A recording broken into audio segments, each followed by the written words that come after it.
Excuse me. Yeah. I know you don't know me. We've never met before in life. My name is Eric Hackley. Margot. Yes. And now, what is your name? I'm Margot Jones. Okay. Now I know that you're a cousin. Okay. Now, tell me about yourself. Now you're going to school in Indiana. So I graduated from the University of Notre Dame in 2011, and then I now work for Notre Dame as well. Oh, you work for Notre Dame. What do you do there? I run project management for a division called Campus Services. And it's all the non-auxiliary stuff that runs like the city of Notre Dame. That's what Campus Services is. It's like a city there. Notre Dame is considered a city. Yep, it has its own post office. Notre Dame is a city. It has its own zip code.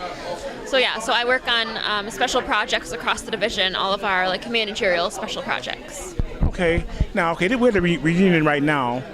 What do you like most about having a reunion, and why is this so necessary to do? Well, I mean, in this day and age, everyone is so spread out, and even though, you can get in touch with people, you can call them or social media and things like that, it's nice to bring everybody back together, and I think that's so important, like I say now, when people are living in the United States and abroad. But, especially within our family, the lineage is there, going back so many years. What kind of advantage do you see that giving one of the younger people here to know that their ancestry goes back 400 years, basically? Black people. Sure.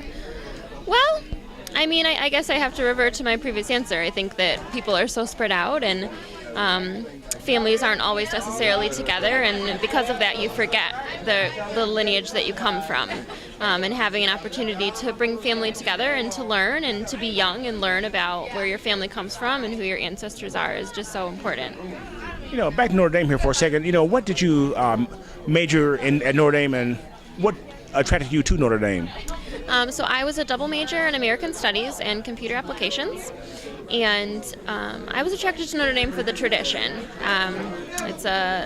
Every school has tradition, but there's something different there in terms of the faith-filled tradition that was attractive to me.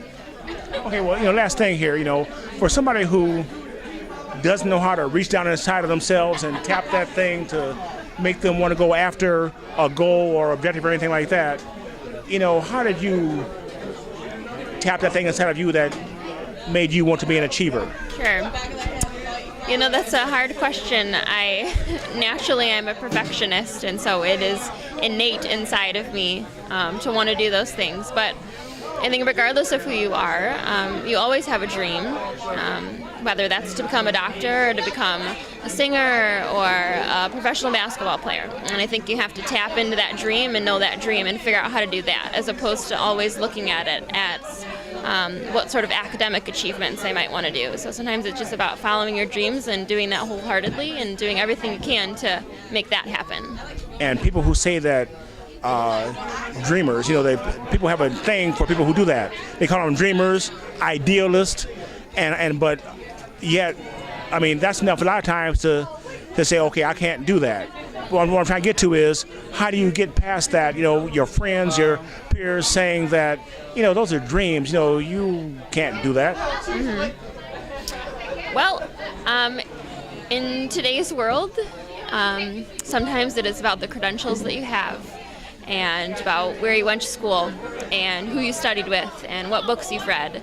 And sometimes the only way you're able to make things happen is to just go and accomplish those things, and to be mainstream in the way that you accomplish goals and things.